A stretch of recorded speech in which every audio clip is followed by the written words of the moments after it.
All right, guys, we are going to be doing, finally, we've got all the parts curated and pulled together on my $100 Polaris Outlaw 50. So this is the 4-stroke youth ATV that I picked up the rolling chassis with an engine for $100. Now, I am piecing together some of these components with non-OEM parts, but for the most part, when this thing is completely together, it should appear and drive just like an OEM machine. So I'm going to go through what I have behind me here for parts that I've pulled together, and then we're going to get this thing put to the point where I can hopefully crank over the motor. We'll throw some oil in it, and we'll hopefully get it to come to life. I have tested, the motor cranks over, it is free, but that's about as far as I've gone. So we have the carburetor installed. I did an aftermarket carburetor because those are bountiful online. They're cheap enough, and if I run into problems, I can change the jetting, I can replace the carb completely. It's a very simple job. I did have to replace the air box. Let's go into what I have for parts. I picked up the Uni air filter. I love Uni. I feel like this is a premium air filter, and I just wanted to make sure I had something in there that was going to function and operate as best as it could. We had to get a screen. This screen sits in the bottom of the air box supporting that air filter so that air filter doesn't get sucked into the carb. It's not like this thing makes a ton of power. This is an OEM part. So we have our air intake. We have our airbox lid, OEM airbox lid, OEM airbox. Had to curate this from eBay. We've got our kill switch. This is where your little tether goes on and yanks off and will kill the engine. I have to splice this, and I have to get this into the engine wiring harness. I've got a backup battery fuse line. If for some reason my power to the battery isn't good enough, I'm going to replace this and put in a new fuse line. We've got our tether so that the tether will actually work on the machine itself. The dipstick tube was stripped onto the housing, so it's actually just this plastic thread, so I'm not going to replace this component itself. I'm just going to be putting on this new dipstick so that this thing operates and is as easy as possible to maintain. We've got OEM headlights. We've got the harness for the headlight bulb. I believe I may not have actually ordered the headlights. I have one bulb. I'm not sure if that's for this machine itself. I may have replaced the light bulb on a different machine and already stolen parts from this, but we're going to find out for sure. It looks like we have a key switch, and this should hopefully give us what we need to hook up and connect to the wiring harness so that we are switched and we have a key for this little machine. And the main thing I was needing, besides a couple of the components behind me, is I had to get a whole assortment of fuel line because I wanted to make sure I had the good flexible fuel line. So I have feet and feet and feet of options, a different size fuel line to make sure I'm feeding the carburetor. I am going to run a pre-filter as well, which is right here. So we've got our little filter. Here are our bulbs. So we've got our headlight bulbs. That's fantastic. And I had to pick up a seat, so I ordered on eBay. This is a pretty good condition OEM Polaris seat, but it does not have the latching mechanism. Now the latching mechanism is kind of unique on the Outlaw because it has a little red handle on the side that you have to pick up in order to take the seat off. I believe based on the way the plastics are designed, you can reach under and manually unlatch it. With a little bit of digging, I found out that you can get a complete seat with the latching mechanism for one of the Chinese machines that are on the market. So this is another seat that if this works, I'll have a backup seat option. Maybe I'll sell this one or sell the OEM one. We're gonna find out once the plastics are on. We're not gonna get to that point tonight. What we're gonna do is get this thing put together with some fuel in it, make sure there's oil in the engine. We've got a new spark plug on it. We're gonna crank it over and hopefully we'll be able to get this thing to fire. That's gonna give us a ton of confidence to move forward and get this little Polaris Outlaw 50 up and running. Let's get to work. Okay, so we've got our breather line for the overflow on the fuel tank. This is going to get mounted, of course, right into this little cradle here in the frame. We've got good fuel line going into the petcock valve. If this petcock valve is weeping when I get fuel in the system, when it's turned off, it's very easy. If you pull these little screws out, you can actually replace that O-ring in there. I think there's 2 O-rings on most petcock valves. And this seals up and you don't have to replace this valve itself. Now some of these are really cheap. OEM parts are absurdly expensive for these little machines, but the more you work on this stuff, the more you can learn little ways to kind of navigate around some of the expensive parts, either replacing some of the small components, or you can go with an aftermarket version. But since this one seems like it's in pretty decent shape, I'm gonna see if I can make this work. What I was waiting on, besides some of the electrical components and other parts that I have here now, is I needed to get the right size fuel line to go from my petcock valve to the carburetor. Now that I've got that flexible, really nice yellow fuel line, I'm gonna go ahead and get this installed, make sure I've got the proper distance, no kinks.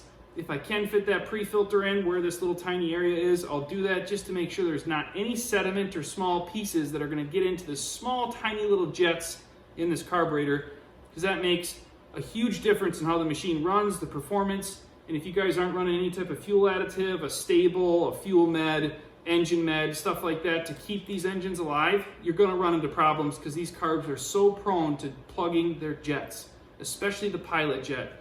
If you let this fuel sit in the carb for an extended period of time, even non-oxy fuel over time is going to start to break down. It's going to get real varnishy and gummy, and then you're going to have to pull the carb off and go through cleaning it. It's a pain in the butt, so make sure you are running these things frequently to keep that fuel running through your carburetor so that you don't have to have that problem. This does have the opportunity or the option here of running the choke. So I did have to find the right type of design to the carburetor. This is just a carburetor I picked up off Amazon. Some of these parts I'm going to try to link down below, but it's been a while now since I've curated these parts and bought them. I will try to get that stuff down below so you guys have those options. And hopefully, in just a few moments, I'll have this thing put together and we can get it started. Okay. So, this machine has a lot of missing hardware. There is a little tab here, and that is where your petcock valve slides up, locks in place there on that, and you need a little metric bolt to go through and hold that in place. I'm going to get this mounted in place before I actually cut my fuel line to have the appropriate length fuel line between here and the bowl, the barb on the carb right there. We've got to make sure we fit this in place. If you guys have the right size fuel line, this is something that won't fall off. You could throw a little zip tie or a tiny hose clamp on. This is the perfect size line, so this is not going anywhere. I'm not worried about that falling off, especially because it is barbed. So that got pressed on. These are barbed, hopefully, and in some instances, you guys can cut these so that they actually allow more fuel flow through here, but this is gonna be just big enough and fine for this machine. We have to find a metric bolt, probably a 10 millimeter, that's going to fit onto the petcock valve. If you've worked on enough machines, you have an assortment of options. So I went through and I found that this is the right size bolt, but this is collared. So this is my little assortment of metric screws.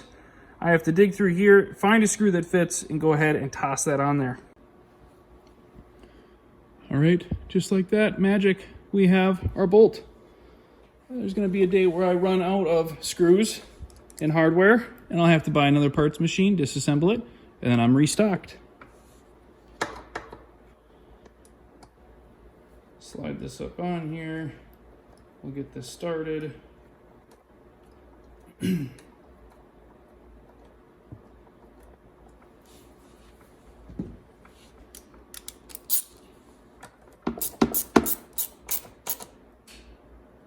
All right, our petcock valve is in the off position. It's installed. I'm gonna go ahead and swing this over now to see what kind of distance I need or length of line. Give myself a little bit extra here. We're gonna trim this now, and then we can put the fuel filter hopefully in a position where when this is mounted and completely down, the fuel tank, I don't have any kinks in my line. We'll make sure that we're getting the proper fuel flow at any point. All right, now we're gonna toss a few just tiny little zip ties on here to ensure this thing is held together and we don't have to worry about the fuel line separating from our connections.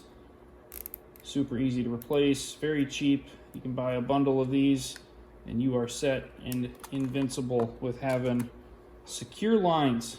I'm gonna go ahead and toss a zip tie on this barbed point just while I'm here doing this. That way we won't have any leaks and we won't have to worry about something getting in here and pulling this apart. Get yourself a nice pair of flush mount side cutters and you don't have that sharp tine sticking out the backside of your zip tie.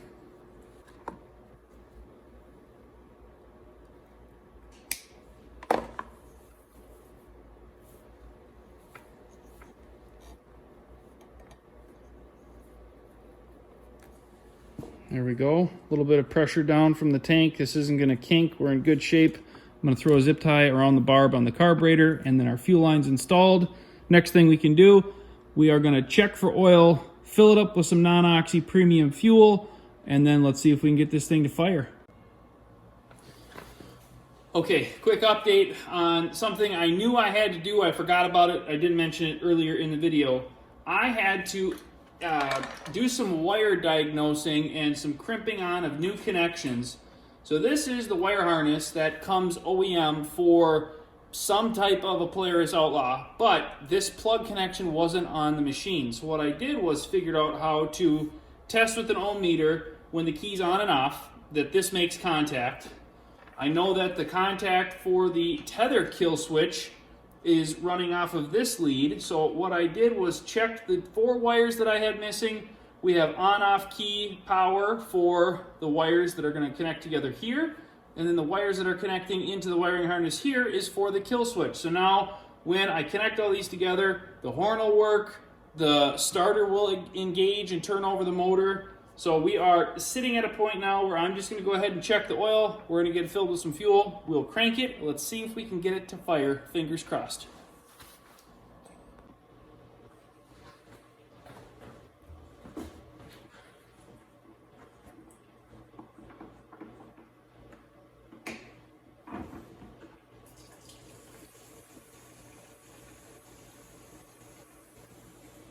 Okay, we're just giving her a splash of fuel.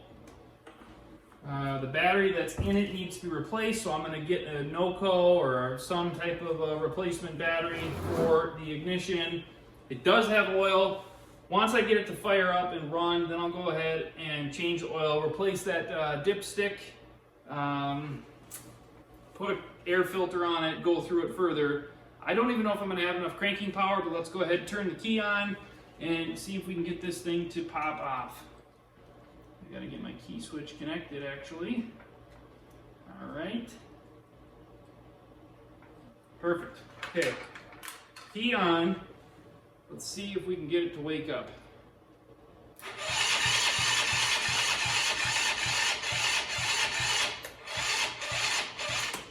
That's a negative. So we are without enough battery cranking power to turn it over fast enough to get it to fire. I am going to connect my wires better, put in a different battery to jump this little battery just so it's got good strong 12 volts of power. We'll try again. Okay, we have replaced the battery with just a battery that's got at least hopefully decent cranking voltage. We're going to kick the key on now. Hopefully this has got enough juice to turn this over and we can get it to fire off. Fingers crossed, here we go. Well, it would help if I turned the fuel on. I'm getting a phone call. Quick update. So we had to replace the battery like I mentioned before. We have the battery on a tender. It is a little bit bigger battery that'll give us hopefully the cranking amperage we need to get this to turn over.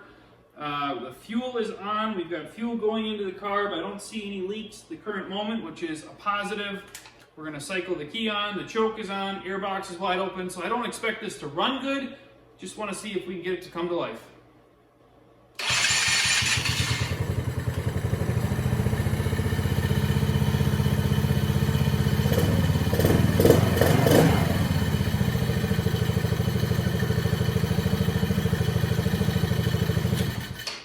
Well, that's the best case scenario. I am jacked. I want to get this thing thrown together. $100 rolling chassis ATV. Probably got $800 in parts that I've had to purchase to make it look OEM completely assembled. Let's get this thing tossed together and we'll give it to my kids, let them rip it. Let's go.